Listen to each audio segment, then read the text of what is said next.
Hi, I'm Kristen Davis, and I want to know, are you a Charlotte?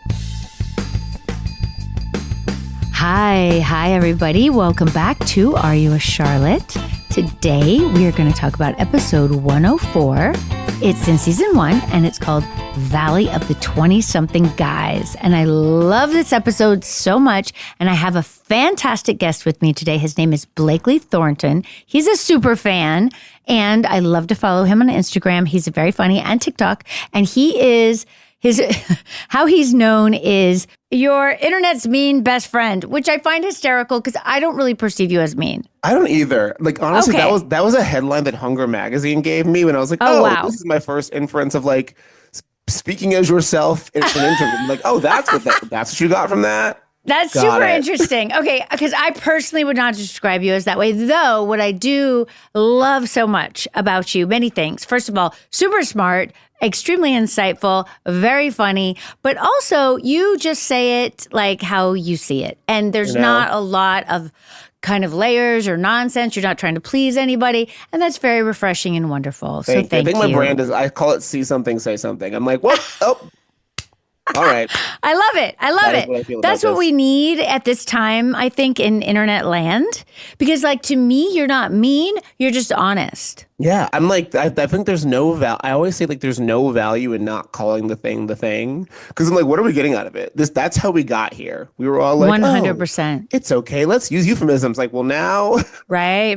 But also, I feel like that created this land where like people could be mean. And because they were saying things kind of like honestly, people were like, oh, amazing. When in fact, no, not really. They're really mean, but Yeah. also I think just the joy of people speaking freely, people respond to that. Mm-hmm. It's So interesting. I try to infuse some joy into it, like a laugh You to keep do. from crying. Like, oh, this is Yes. funny. Like, You do. My 13-year-old loves you. oh, thank you. I know. She doesn't have Instagram, so I have to show her. So I pick and choose based on the subject matter, And she was like, out of everyone I've had, she was like, ah! It was so cute. It was so cute. So anyway, she wishes she was here. She wanted to skip school, but when I told her you're on Zoom, she was like, oh, okay. Yeah, But I'm she not will gonna be not there listening. physically. Yeah. So hi, Gemma. You're listening. Hello. Hello, Gemma. A pleasure to meet you through the internet. There you go. One day in person. One day in Just person. welcome All full right. circle. This is so exciting because I am really, really curious what you're going to be saying, and I really don't know. So let me Okay. just say that to everybody. It's not like we have had no contact other than me following him. Basically. And we do know, I think you know Molly, right? You know our costume designer, or Danny. Yes, You know I've someone. actually visited the whole archive in Queens. Like, for No me as way! a young little elder millennial gay boy, I was like, I remember these moments because I'm much more familiar with the series than I should be. Like, I remember the first episode I saw was, I think, season 1, when you guys are at the Hamptons and Carrie finds out Big's dating someone else. She's on the cowboy hat on the beach. Oh, with the yeah. sparkle tank top. I That's was a good one. in 7th grade, but for some reason, me and all my straight football friends, it was so, I didn't know Sex and the City was even a gay thing, but we Wow. all would watch it together I watched the series finale. We all were shut up, turned off basketball, and watched the Carrie in Paris Part 2 episode. And all these men are married with children. I don't know how. I feel like young boys don't have that learned misogyny yet. But Sex in the City and the OC, and I went to an all boys prep school, was Wow. that was the show. No way. Okay, you're breaking new ground in terms of my perception of who was watching the show, because I had no idea that was happening either. Well, I don't think it should have been. If our parents had a handle on the room, we were 12, what is that? What's funky tasting spunk? And it's a bunch of teenage boys. Valid question. Really valid question. But I don't think that's a bad thing, No. right? That might have been educational. I think honestly, all the guys that watched it, were better with their girlfriends because they kind of had a more advanced Oh, I love that. what the female experience was. Where, Oh other my boys didn't God. know. Okay. But they're oh, they kind of had the inside track from That's Sesame. amazing. That's amazing and wonderful. I mean, whenever men, like there was a time when it was predominantly women would talk to us like, oh, we love you. Then sometimes men would be like, oh, my girlfriend, makes me watch it. And we were like, that's okay. Cool. However, and we were always like secretly like, that's great. Like, thank God the girlfriend's making him watch it because that's going to help, that's going to help the meeting of the sexes over the divide, the great divide. So I'm excited to hear. But you were in seventh grade, so that is really interesting. Okay. Yes, I should not have been. Again, it was my. I think the series finale aired like the fall of my senior year in high school. I think it was like Wow. November 2003. So like I remember Wow. that. I remember Wow. like Baryshnikov, Carrie, the Yeah. StarTAC phone. I remember that too. What did you think of Baryshnikov? And then we're going to go backwards in time, but just curious because I've been hearing some interesting takes on Baryshnikov. It's always interesting to see how you felt originally when you see it and then going and rewatching it. I think through both And Just Like That and then rewatching the original show on Netflix, everybody is kind of like contextualized differently. Yeah. Baryshnikov, like I feel like I've dated men like him that are like thoroughly. I've dated a Parisian man who had a lot of things and was significantly older because I'm 39, so I guess I'm about Carrie's age at the end of the show. Right. I don't know. I feel like he's interesting. He was never the end game. I don't love how I feel like he was almost like I'm looking for the word, not a gaslighter, but almost like very much like a love bomber and then like abandoned. Well, like to me, he's just super aloof. Like he makes Mr. Big seem like he's not aloof, which is interesting. By comparison, Mr. Big's like, oh, he's amazing. But then you go back and look at early Mr. Big, I'm like, this man he was a boy before there was a word for it. I mean, is he? Okay, so can you please define boy for me, okay? Because I'm confused. I think a boy is just like a man who has a little bit of Peter Pan syndrome, has money, but also kind of like, he is consistent in his inconsistency. And I find that is very big for Carrie in the first few seasons. He's like, let's go, like, even this episode, let's go to drinks, a drink thing. Let's go to this, let's do that. Or like, for me, like, it's just a man that gives you red flags, but right after the red flag is like an immediate excuse to keep you confused. Okay, then I totally get it. See, I was confused by the boy part. I thought that the boy part meant like an unemployed, like boy, like a pool boy. I don't know what I thought in my brain. A man who's in it to like keep you emotionally tethered. Oh, okay. Well, I know all about questioning. This. Like, and this, I mean, we can go back to the episode, but like even like the phones in this episode, I feel like I grew up on, this is the New York I was promised and then didn't get. Because I know, I'm really sorry. I feel that way for so many people. But when they're actually in the bar and there are multiple people on a landline, on an old-fashioned phone, what is happening? I want to go back to that. Like Tina Fey, like I want to go to there. Like I got the end of it. Like I don't even remember Indie Sleaze, like 2010. It was right before everybody had a camera on their phone. Yeah. So it was still kind of like a little bit very wild. Different times. There was this club called Dark Room where like the bouncer was a drug dealer and you'd see like the whole cast of Gossip Girl. And like you can't do like I had like a fight with Sebastian Stan over a slice of pizza. Like you can't have that anymore. No, it's so sad. Because there's surveillance. You can't do nothing. I know. It's terrible. But when you see the bars, because I've been sober a long time, right? So I wasn't really going out except when we would film at these places. Yeah. And I'm not quite sure, especially in this particular episode, Valley of the 20-something Guys, I don't know where they are. Like, do those look like real bars to you? I feel like New York bars, there's a consistency, but there's always kind of like a hook. Whether it's like, I feel like Samantha through the PR lens, like remember when you guys like, there's bed, there's sushi, there's, which is all those things. And I feel like for me, like that bar could come back now because I feel like there's a certain like movement especially from like Gen Z and people my age that are just tired of it. Like I would go to a bar where like you had to check your phone at the door and like if you needed something, there were literal like rotary phones.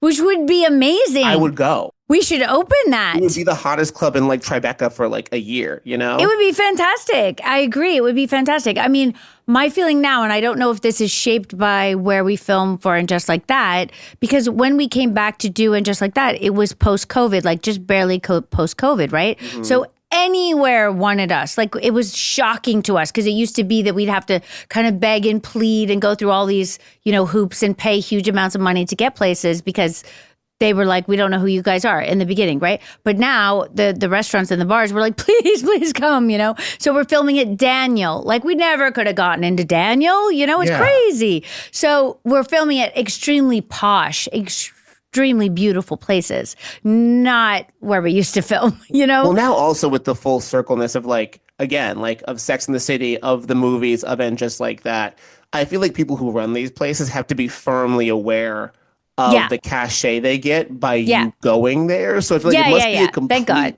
360 experience, or 180 for you guys, of being from 1998 to 2024, being oh, please come film at our hotel, use the penthouse, do whatever you want, set it on fire. Yeah, it's really nice. It's really nice. It's a nice difference. But sometimes I wonder, are we just elevated now to a point of almost unobtainable? Whereas when you see the bars, especially that one, the one where she goes to see Big to have the drink thing. Then she walks 48 blocks and 400. I have a problem with that.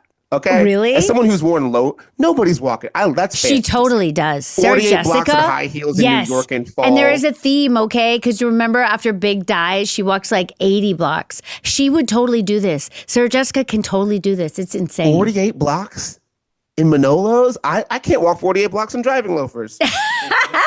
I know. I mean, I will say this. Our feet have suffered. Our feet, all of us collectively, are, pretty much a mess. We could go to any podiatrist at any time and they'd be like, oh my God, But at the time, Sarah can run on the cobblestones. I mean, she is like an athlete, okay, in the heels. That line threw me. I was 48 blocks? I know. I would have gotten in the cab, run out, not paid, and had the 20-year-old man pay.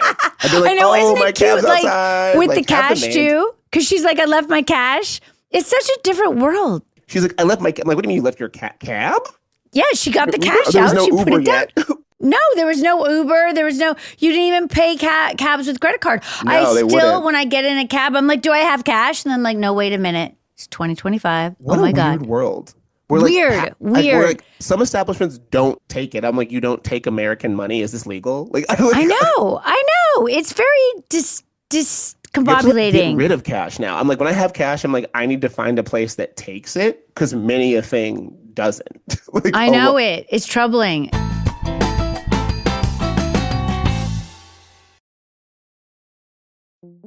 Welcome to My Legacy. I'm Martin Luther King III, and together with my wife, Andrea Waters King, and our dear friends Mark and Craig Kilberger, we explore the personal journeys that shape extraordinary lives. Each week, we'll sit down with inspiring figures like David Oyelowo, Mel Robbins, Martin Sheen, Dr. Sanjay Gupta, and Billy Porter.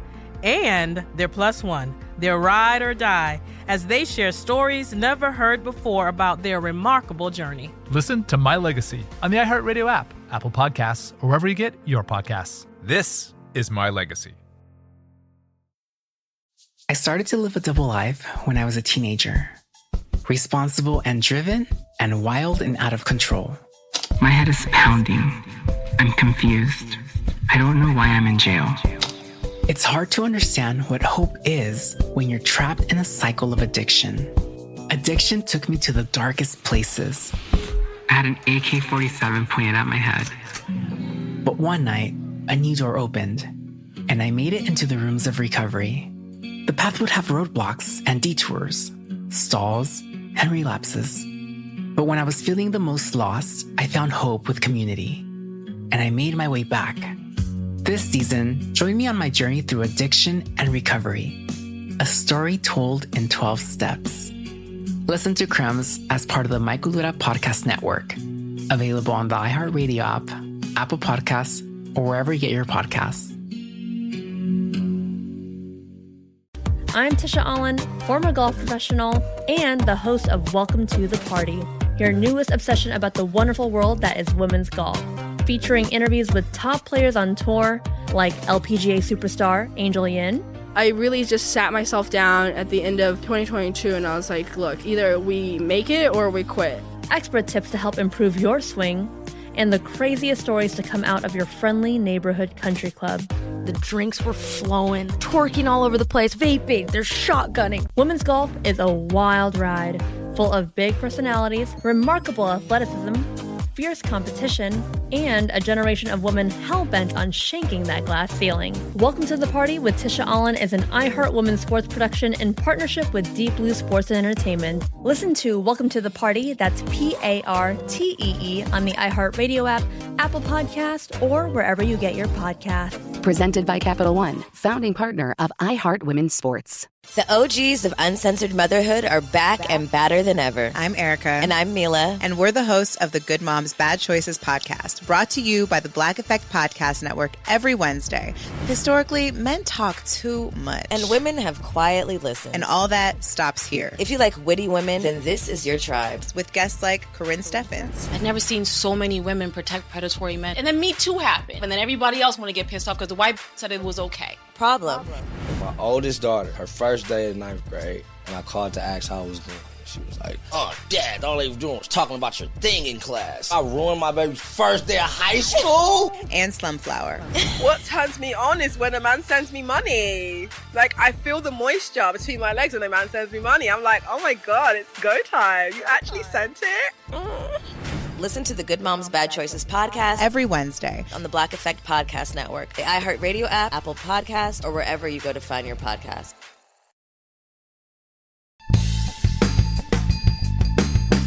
So wait, let's go back to the episode because it's kind of fun because it is like a time machine, right? Yes. This particular one, the first season in general, and especially this particular one. So tell me, when did you personally come to New York City? I personally came to New York City in the fall of 2009. So. Okay, so way later. Way later. When this episode originally aired, I was 12 years old. So wow. 1998, I looked it up. Because for me, Timothy Olyphant is Justified. And I'm like, right. I'm like, oh, and isn't he amazing? He's the youngin' in this. I looked Could it you up. die, He's though? 56. Isn't he like incredible? Yeah, he would have been 27, 28 when this episode was filmed. I'm like, wait, Timothy Olyphant was in his 20s, 30. Like, he's aged very well. So good job to Timothy. I mean, right? With that hair now? Ooh, my God. You, but listen, Olyphant. I really was like, at the time, I was like, that guy. Oh, God, that guy. Yeah, wait. Yeah, he was already married, you know. He was? Yes. Good for him. Adorably. I think he already had a bunch of kids even. And I was like, wow, you're so fascinating. And obviously so incredibly talented. Yes. And do you remember when, like, I mean, if I were her, I would totally pick him and I would just work on the apartment. I would just be like, let me do the apartment. That was interesting to me because, again, I feel like I'm around. It's interesting, again, watching now at the age that you guys kind of were when the series premiered. Yeah. So for me, like, I've had that recent experience where I've, like, gone on a date with, like, a 25, 26-year-old and, like, woken up in his apartment the next day. And he had, like, I'm talking, like, mattress on the floor. I was like, wait. I thought you just had a low-slung bed. And, like, in the light of day, you're like, whoa. I'm like, is this bed in the living? Do you have a roommate, sir? I was like, oh, no. Like, but what happened? Were you like, no, I'm out of here? Oh, I was like, we woke up and I was like, let me order breakfast because I was hungry and now we have like Uber Eats. So I was like, okay, let me do it. And he was so thankful that I ordered him breakfast. I was like, that's odd, which was very sweet. But I'm like, this is like $11, like, you know, $20. Okay. And I was like, do you have any like sparkling water? Like, which was like, that made a mistake. Then I like looked around. I'm like, this bedroom's kind of big. And I realized there's just a mattress in the living room. Wow. And I was like, oh, it's a big studio. Okay. And then I'm like, but then there's another. I'm like, oh, you have a roommate? Oh, so like I got the stuff, like ate my breakfast. I was like, this has been sweet, sweetie. Like, you're doing great, sweetie, Kris Jenner. And like kind of like slowly backed up, never to see that man. Oh, I feel bad. It was like, but he was super. I was just like, we're in different places in life. And like, I just like, great person. Texted a couple of times afterwards. I was like, I can't. At 39, I, for the most part, cannot do roommates. Roommates are definitely a problem for sure. But I mean, when I think back to this time in life, for sure, there were people who had roommates and that could be problematic for sure. But it's also like, I do think in the episode first of all, I don't know if you've listened to my podcast or whatever. I have not seen these episodes. Thank you so much. I've not seen these episodes since way back, right? Yeah. And I, in my mind, really thought that the first season was just like all over the place, and not really formed. But now I'm looking back on it and I have a whole new appreciation. Like, it's not perfect by any means, but it's all there. It's all there. And it's your interesting. characteristics are surprisingly blunt in the beginning. Even when when you had that date come to the bar and they were like, he was the perfect guy for Charlotte. Like he had money, manners, and a job or something. And I was this is the original, have you heard that new, it's a meme, looking for a man in finance, 6'5". I'm like, Charlotte's that original girl. Charlotte would have been the girl saying that. That's so true. That's so true. 30 years ahead of time. I'm like, Charlotte was the original, looking for a man true. in And finance. I was so criticized at the time. I don't mean me. I mean Charlotte. Everyone's like, she's so boring. She's so boring. And I was like, yeah, just wait. Which, I'm just happy it worked out, right? But at the time, everyone thought that the other three were so much more interesting and obviously very powerful. And I was much more kind of traditional. But now I think people are rediscovering these things and talking more openly about these things, I think, maybe. Oh, exactly. I feel like it's interesting because the zeitgeist, I feel like you can almost tell where the cultural zeitgeist is by which one of your characters they favor. And it almost swings like this in a circle because everyone hated Miranda, and then she said, "Oh, boring." And then it was like, wait, having a job and some sense and dressing in YSL, actually amazing. Then everybody hates Charlotte. Then it's like, actually, wait, liking love and wanting something, but actually Charlotte's almost very secretly bohemian and aware. When as it moves forward, or everybody hates Carrie, and then it's but it's whatever. She's making choices. Everybody hates Samantha. Just depending on where the zeitgeist is in relation to women, it swings back and forth to all of you. Because I've always stood very strong and I am a fucking Miranda. I like. My Are you job. what? I find but everybody says different. But I find myself to be a Miranda. Wait, what does everyone say? Samantha. Everyone obviously leans me towards probably a Samantha in terms of imagery, and probably because I curse and I'm very sex positive. But for me, I'm just actually I like having a job. I like stability. Men are very much secondary to me doing what I want to do. Got it. But, you don't practical. You don't complete me, but if you're additive, that's good. And I feel from Skipper to Steve, the SOS of all of it. Yes. Though there are a lot of guys in between there. Skipper's the original Steve. Skipper fell so Steve could walk. That's a good point. Though Skipper, when I look back at this, is hysterical in a way that I just didn't even really perceive at all in the beginning. He's like a flailing. I burst out laughing because in season 1 you guys still had the talk to camera with the random people. So the basketball scene in this just threw me back to the 90s so hard because it was just they filmed this a Nike commercial. It's bros. I have never seen white men in their 20s in a park actually in the cage. basketball. They're in the cage. They're in the on cage. 6th Avenue. That's a real thing. But I'm just there women. and Skipper's there?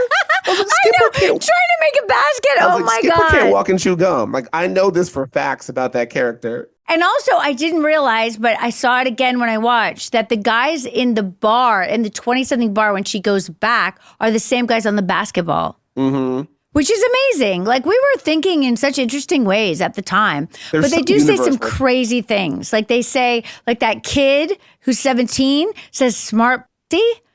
It was they remind me of my mom. What? I know.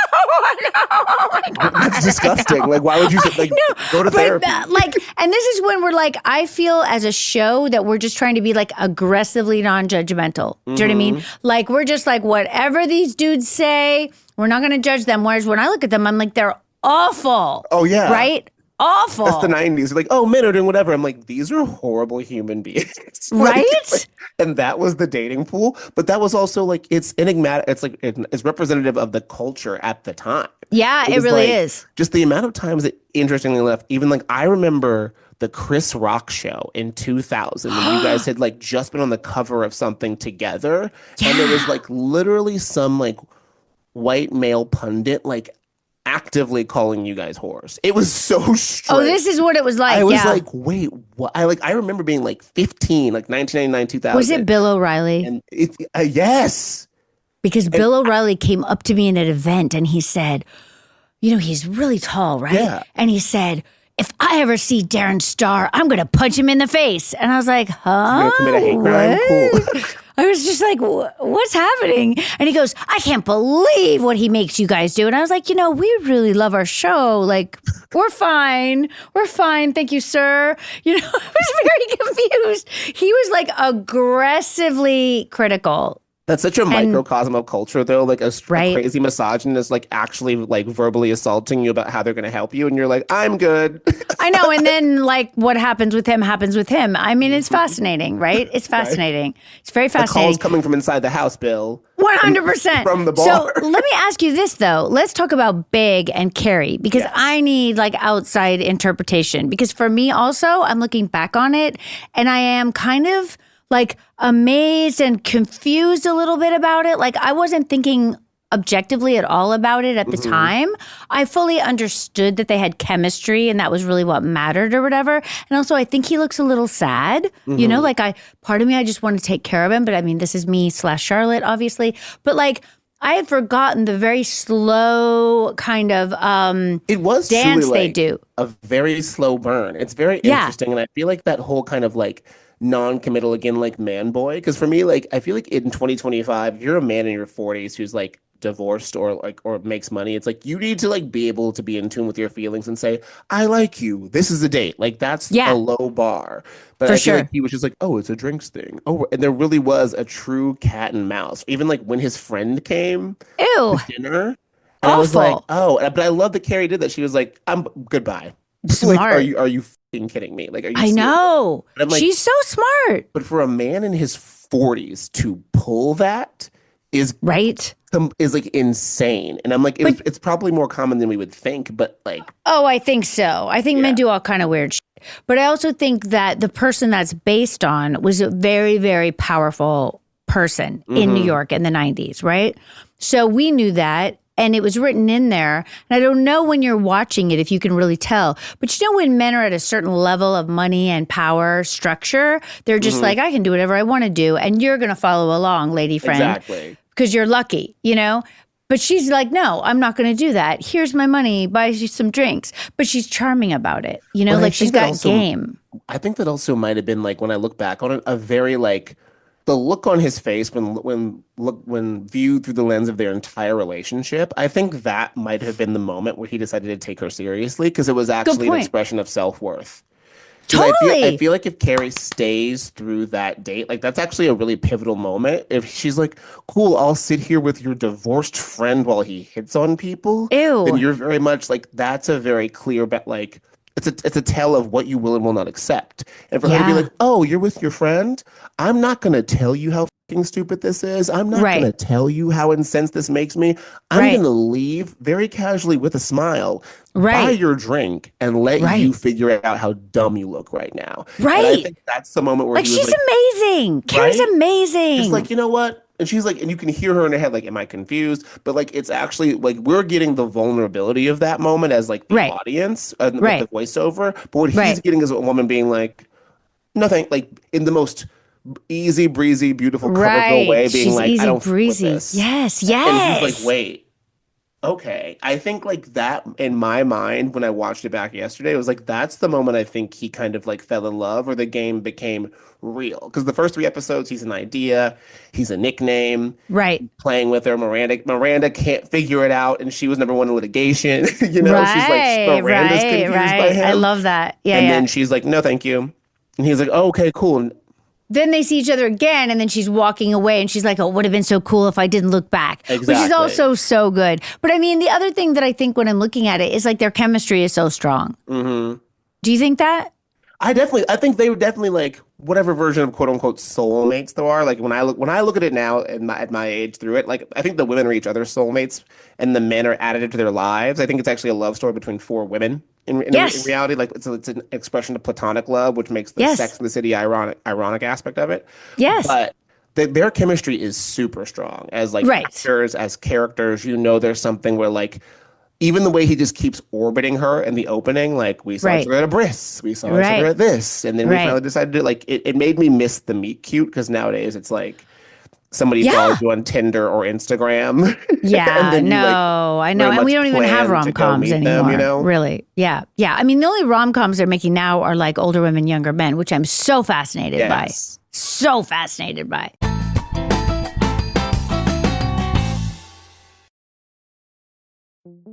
Welcome to My Legacy. I'm Martin Luther King III, and together with my wife, Andrea Waters King, and our dear friends Mark and Craig Kilberger, we explore the personal journeys that shape extraordinary lives. Each week, we'll sit down with inspiring figures like David Oyelowo, Mel Robbins, Martin Sheen, Dr. Sanjay Gupta, and Billy Porter.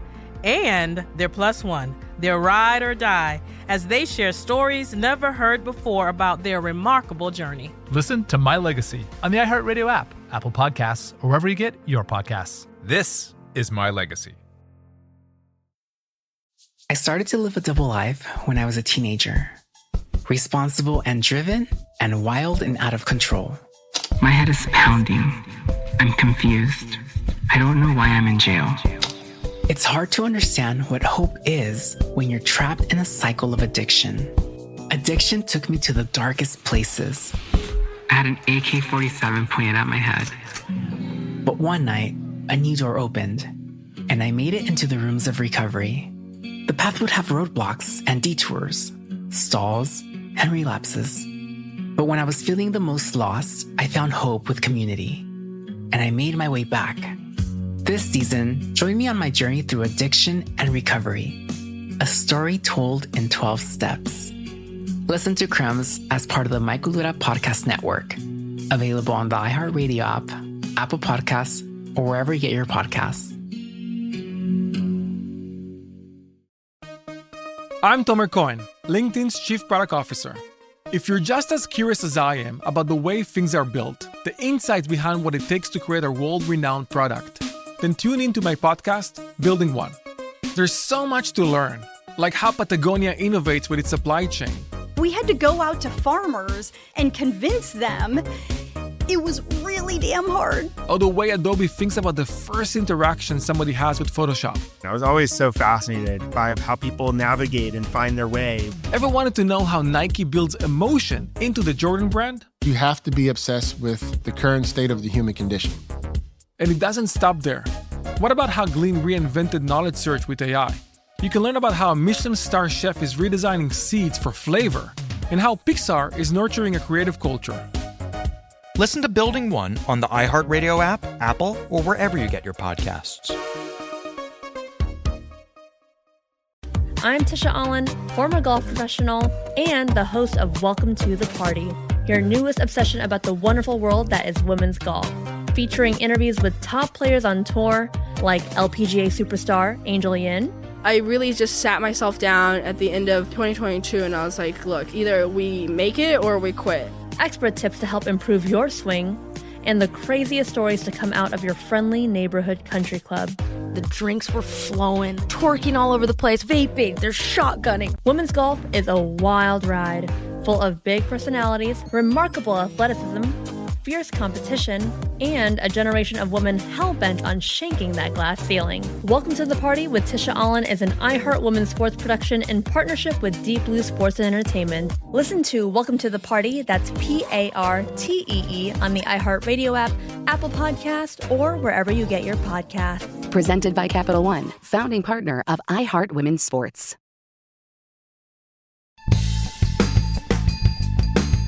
Okay, let's talk for a second about Charlotte, because I feel this is the first good storyline that Charlotte gets, and I remember it all so clearly. I remember literally dying when we had to do the read-through, literally dying when I first read the script, like, oh my God, I've been wanting a storyline, and now this is it! I gotta go. I mean, honestly, hyper-realistic, and to be real, especially as a gay man, timeless. And I mean, if you think about it now, like Nikki Glaser stands up in her sitcom, stand-up, there's a whole section on it where she gives like instructions, right? Exactly. But like back then, you didn't say those words. Oh no, that was crazy. And she's just like, yeah, let's do it the regular way. I'm like, that's crazy. Like, again, you guys are just broaching topics that have become like really trailblazing. Because again, I feel like just dating in regards to anal sex is timeless, universal. It knows no demographic. I know, but it's so funny that we're even saying this. Like, it never would have crossed my mind at the time. I just thought, like, wow, I'm going to have to just get through this because I need a storyline and I need them to write for Charlotte. And like when I was with Michael Patrick on the podcast, and we talk about, he remembers us at the read through because every episode still we do like a old fashioned read through so that he can hear it, and you have to really perform. Like, you have to say it loud. You can't just like mumble into your little microphone. No. You have to like hit those jokes or he will cut them, right? It's like cutthroat type read through, right? I try to explain this to my young pretend children, like, please be louder at the read through so that your stuff doesn't get cut. Yeah. You know, and they're like, what? But anyway, back then we couldn't get through it. The four of us were like falling off our chairs, you know?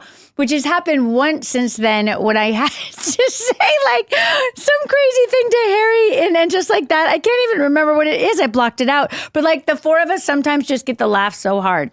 So when we went to film in the really, really old cab, like there are some old cars in the show, but like this cab was like 1975. I rewound that scene because I was like, are they in a horse-drawn carriage? Like, I like the background of it. I was like, what is that? It is an old cab that had enough room for all four of us, and the DP and the director are in the front seat with the handheld camera perched on the back of the front seat, which is a, like banquette or whatever you would call it in a car, right? What it reminded me of was, remember Taxi Cab Confessions?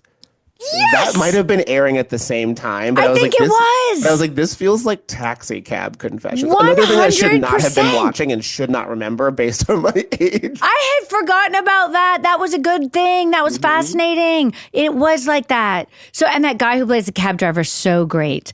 So our director and our DP are there. They're like hiding under the camera, and then they'd like, put their heads up and give us a note. And then we would have to go back around to do each take so that the background matched, which is funny because you can't really see anything, but like these are the things that we took seriously. So I never said the real words that I'm supposed to say until the take that we were rolling because I was just mortified. All right. So we start, we're doing, it's like, they're like, this is it, we're going to do it.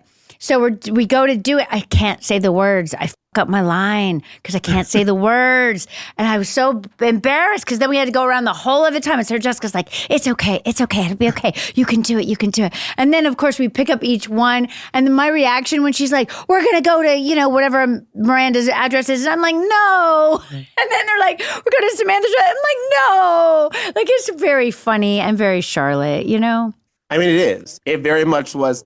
I think it was very Charlotte. Like, and again, Charlotte has some of the more interesting lines and also just ends up, her arc is interesting because I feel like you are all such 360 human beings that were packaged in very palatable archetypes for the time. Yeah. I mean, we're only 360 beings because of our writers working so hard over the years. And, we had Michael Patrick, but so many women. And I feel like everything kind of like slowly exposes itself when they're giving you archetypes. And obviously those archetypes have lasted for decades now through Girls or like other Michael Patrick King shows like A Younger or like a Emily in Paris show. Even those things of show. It's one girl, two guys, and then like the actual world around her ends up being more important than those men, which is a very interesting thing that I've seen in those kind of, in Darren Star, Michael Patrick King, et cetera. Right. No, that's a good point. That's a good point. Down to Twilight or Hunger Games. Oh my gosh, those are kind of Sex and the City coded where it's like, which guy do I choose? And like my friends actually helped me with that. Like that's so interesting. I never thought of that through line. But yeah, Charlotte's been dealing with everything, but she deals with everything through, I feel like, a bohemian Greenwich lens. That's what I call it. Like, she was raised in Greenwich. Those are her mores, and that's what she's been told to like. But I feel like Charlotte is actually a character through the entire series that just slowly becomes more herself to the point where you get to like, and just like that. And she's like hyper bohemian and like buying her kids condoms. Like that's that's I know it's so interesting. Like, I want a man. Now she's like, okay, do it in the house. Don't get pregnant. I know it's so crazy, but I do think that's like a a very relatable trajectory. You know what I mean? Like, you know, you kind of like that's how also I think her friends have influenced her, you know, because people are still like, well, why were you friends with them in the beginning? I'm like, why wouldn't I be? Because she wants to be them. You know what I'm saying? Like, yeah, or even the episode, there was a later episode, I think, where after she maybe gets divorced or she's with Trey, where she's like, goes back to the girls with the Greenwich and she's like, I hate these bitches. Oh, yeah. She realizes she's the Samantha of that she's group. like, oh, and she throws the money at Samantha them. fighting about sex. And then she's like, wait, these girls suck. Like, but right. That episode is how I ended up at the Jacques Mousse show in Nice. Oh, wow. I remember that. I literally, I was he like, had a okay. picture, Simone had a picture of me with, you know, my young self in like a tank top with a sweater tied, like so preppy. And that was the inspiration. He wanted me to wear that. I'm like, babe, it's so many years ago. I can't wear that tank top. He was like, no, he was so sweet. It's like, just maybe a shirt, you know, but that was his whole inspiration, which I was like, how random, but also how incredibly flattering. Yeah. I mean, that's so funny that like you guys have been living these moments or moments that you might have forgotten are such canon or like, you know, like personality defining things for now a new generation of creatives that like you're now working with. Like that is, which is amazing. That's very interesting to me. We would never have, it never would have entered our mind. You know, like at this point still, you know, this aired in 1998, right? Which is hysterical. Nothing had aired yet before this first season. We filmed the whole first season without anything on the air and no one knew what we were. So we weren't borrowing clothes at this point. Like we were hoping one day maybe we could borrow some clothes, you know, from somebody. Like none of that had happened. You know, it was a different world. But I have another thing I want to tell you about. So you know the scene after the cab scene, and I go back to the guy who's played by Josh Stenberg, who's a great actor. Like, did you watch Fleischman is in Trouble? Is that what it's called? Fleischman is in Trouble? I did. He's on there. He's really scary. That He's was a Claire's new guy. Disconcerting series. Right? I know, but so good. So good. He's a great actor. He's been in so many things. I should have looked this up so I could list his things, but he's great. And he was that guy, the guy who wanted me to do the thing I didn't want to do, which I'm just not going to say. So we filmed that scene. I still have that shiny blouse. I still have all these clothes from back then, which is kind of funny because they're so boring, but I still have them. And we filmed that scene, and I had been in acting class for like 20 years at this point, right? Before the show, you know, got going. So to me, in acting class, they're always talking about high stakes, high stakes, high stakes. So I'm thinking about how much she wants to get married and how this guy is so perfect, but he wants her to do this thing and how upsetting that would be, whatever. So I'm very emotional. Darren came to me and said, you know, babe, we got to refilm that. And I'm like, what?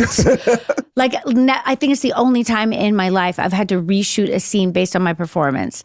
And he said, listen, you know, this is just one guy. There's another guy around the corner. Yeah. And I was like, what? Like, to me, I did not understand that. Like, as a human being, I didn't understand that. And I didn't understand that from acting perspective, but also I didn't really know these girls yet. Like, there are real girls that they were based on. I don't know about that. You know what I'm saying? So I was like, oh, God, there's another guy around the corner? Really? For Charlotte? Like, this is what she thinks? And he's like, yes, we've got to reshoot this. I'm like, okay. So we did. It's the only scene, thank God, in my career. That's crazy. I know, because he did not want me to have the high stakes, which I had never really been told, like, don't have high stakes. You know what I'm saying? I mean, that also for the time period, that scene is groundbreaking, one. I'm glad. And two, I wanted to say, like, also for me, rewatching the series, it's so interesting, and I'm not sure if you've had a guest say this yet, how much almost, like, my, like, coming out is coded with watching you guys date. Because, like, as a kid, I'm, like, sitting here watching all these episodes, and, like, you're seeing sex for the first time. And I heard, like, now it's, like, triggering me watching the first season. I'm like, oh, this is when I first realized I was attracted to dudes. I wasn't saying anything, but I was like, wow, ooh, like, that guy's hot. Okay. I was like, I'm also looking for a man that's 6'5" in finance. So I was like, but I feel like Sex and the City kind of, like, taught me I was gay before I was even gay, because especially for me, like, Samantha's sex scenes are very much like I literally remember being 13 and watching her have sex with that fireman and and the camera spinning around, and I was like, yeah, that was good. Interested in his butt.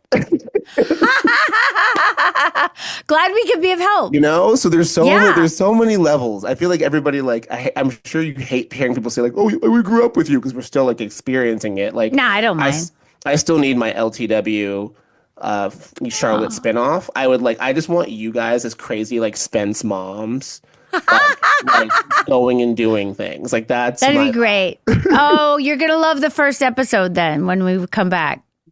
We're on a little adventure, me and LTW. We do have a good time. And also, I personally, not that I'm ever wanting anyone to spin anything off from us. I always want to be there, right? But like LTW could actually just have her own spinoff because her whole family is so fascinating. I've enjoyed the whole thing. I'm also like, I think I heard you guys talking on like one of the last episodes about like the crazy reaction to like Miranda, but I'm like, that's what happens, guys. Thank you. Have friends that make crazy fucking decisions and you like them and they are the catalyst for your life.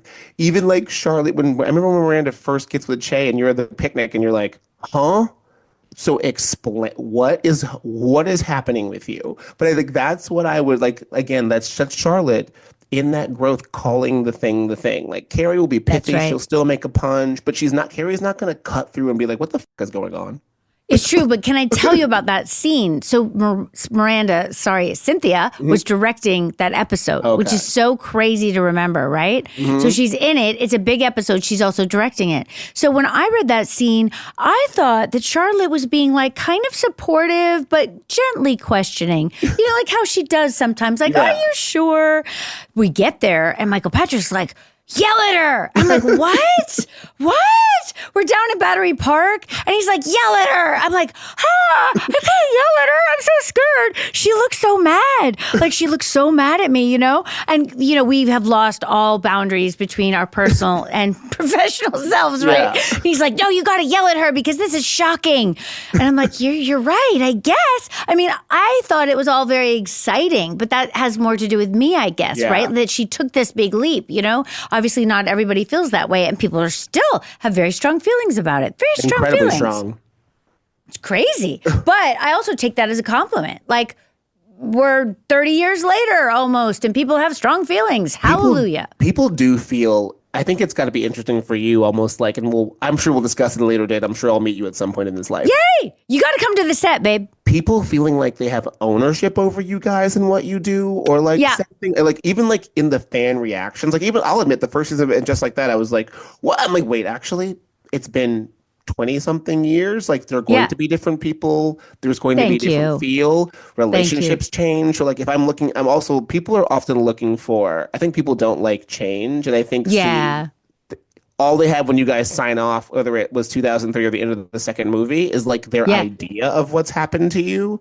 And when that's different, instead of like reconciling it, they're like, no, be what you were in 2003.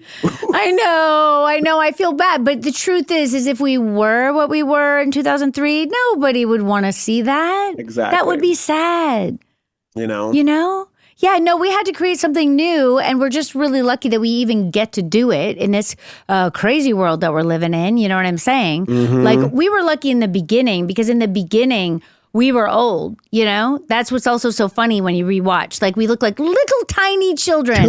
But we were so over young. 30, which was like shocking, right? That there'd be a show where a bunch of 30-somethings were like stomping around New York in high heels. People were like, what? Like, it like was mind-blowing. But it's so funny how, like, honestly, again, it is kind of universal, because when I go back and look at it and kind of like that episode triggered my memory of the rest of the seasons, like I've had a lot of the things that happened to me. Like my friends have kids now.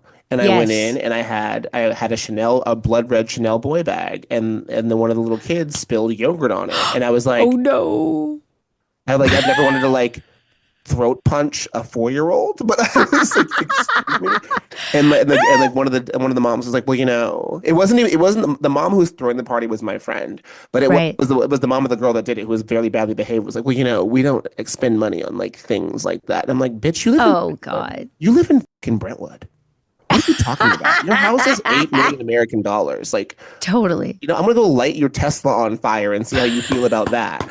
So I feel like that was like the Carrie Shoe episode, where it's like, don't judge me and my life or like what I want. And I also think almost being like a gay man is like being a single gay woman in the 90s. So there's like, people are used to it. Like, they're used to the idea of you, but will challenge you in very strange ways that you're like, excuse me, I'm just here existing. Even like, so true. Want kids? I'm like, I don't want kids. I like kids. Do I want them? Not really.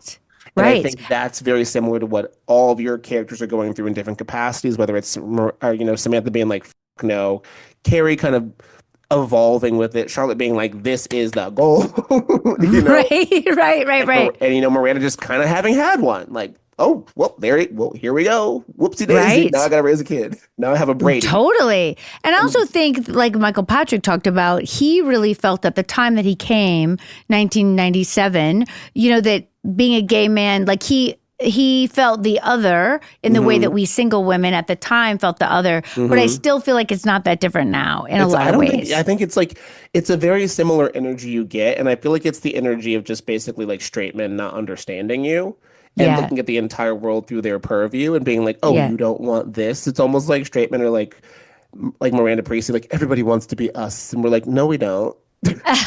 Totally. Yes, it is like that. I feel like that as a single woman. Yes. Yes. And people are like, but why? Why? And I'm like, oh my God, please stop asking me why I am like this. Even to this day, like when people ask the question, like they think it's a compliment, or like I'll get it online or from friends or when on a first date, how are you single? That's not, maybe I was sick. Maybe I was not prioritizing romantic love. Maybe I have standards. Maybe I get a fair amount of love from my friends of 30 years who maybe I want someone who's additive to my life. But like, but like you're acting as if pairing off monogamously is the default is actually really, really presumptuous and really condescending.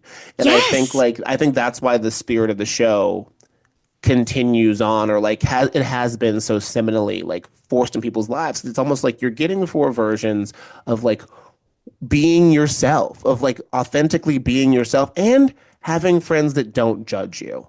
Because I think like seminal moments in all the episodes, whether it's this one, whether it's the Carrie blowjob, the FedEx guy, whether it's Charlotte getting mad about the pregnancy, it's like those moments when you like want to judge, but they come back and be like, that was rude of me to do that to you. Like actually your life is different than mine. And I think that's why people are so attached to these characters, because like it happens in all the cycles of their lives, through divorces, through marriages, through babies, through cancer, through coming out as non-binary and moving to LA. You're just like, okay, I'm gonna question your decision making, but I'm not gonna come at it like my shit doesn't stink. And I like love that. And I think going back to this episode, you kind of like really feel it in a seminal way, where again, like I'm gonna stand 10 toes down. This is where Carrie and Big fall in love, because Carrie asserts her standards. This is where kind of Charlotte actually, when you think about it, like deals with the wildest stuff in the episode. Because even like for me, I was like, oh wow, like Samantha, you slept with a 20-year-old and like did it on your side. Like 1997 was a while. She's like, we did it on our side and on our back and on our tummies. I'm like, so you rolled over? This was crazy. Like Charlotte's out here like dealing with butt sex, and you're like, ooh, I'm crazy because I did it on my left shoulder. Like it kind of like, you're right. All this It's true. Everyone is there, with Charlotte like dealing with bohemian shit through a more traditional lens, and like you're right. I like this take, Blakely. I'm down with it. I'm going to write down that whole last thing you said, and I'm going to refer back to it, okay? When I get put on the spot. All right? Thank you. Of course. Thank you for being with us. Thank you for having me. This has been super amazing. Fun. Yes. Good travels out there, and we want to see you back here in LA. Yes, I'll be back in LA soon, I think. I don't even know. Sometime soon, 2 weeks. I know you're a jet setter, babe. We're trying. I love it. I'm Mark Seal. And I'm Nathan King. This is Leave the Gun, Take the Cannoli. The 5 families did not want us to shoot that picture. This podcast is based on my co-host Mark Seal's best-selling book of the same title that features new and archival interviews with Francis Ford Coppola, Robert Evans, James Caan, Talia Shire, and many others. Yes, that was a real horse's head. Listen and subscribe to Leave the Gun, Take the Cannoli starting February 19th on the iHeartRadio app, Apple Podcasts, or wherever you get your podcasts. Catch Jon Stewart back in action on The Daily Show and in your ears with The Daily Show Ears Edition podcast. From his hilarious satirical takes on today's politics and entertainment to the unique voices of correspondents and contributors, it's your perfect companion to stay on top of what's happening now. Plus, you'll get special content just for podcast listeners, like in-depth interviews and a roundup of the week's top headlines. Listen on the iHeartRadio app, Apple Podcasts, or wherever you get your podcasts. Dressing. Oh, French dressing. Exactly. Oh, that's good. I'm AJ Jacobs, and my current obsession is puzzles. And that has given birth to my podcast, The Puzzler. Something about Mary Poppins? Exactly. This is fun. You can get your daily puzzle nuggets delivered straight to your ears. Listen to The Puzzler every day on the iHeartRadio app, Apple Podcasts, or wherever you get your podcasts. Welcome to My Legacy. I'm Martin Luther King III, and together with my wife, Andrea Waters King, and our dear friends Mark and Craig Kilberger, we explore the personal journeys that shape extraordinary lives. Join us for heartfelt conversations with remarkable guests like David Oyelowo, Mel Robbins, Martin Sheen, Dr. Sanjay Gupta, and Billy Porter. Listen to My Legacy on the iHeartRadio app, Apple Podcasts, or wherever you get your podcasts. This is My Legacy.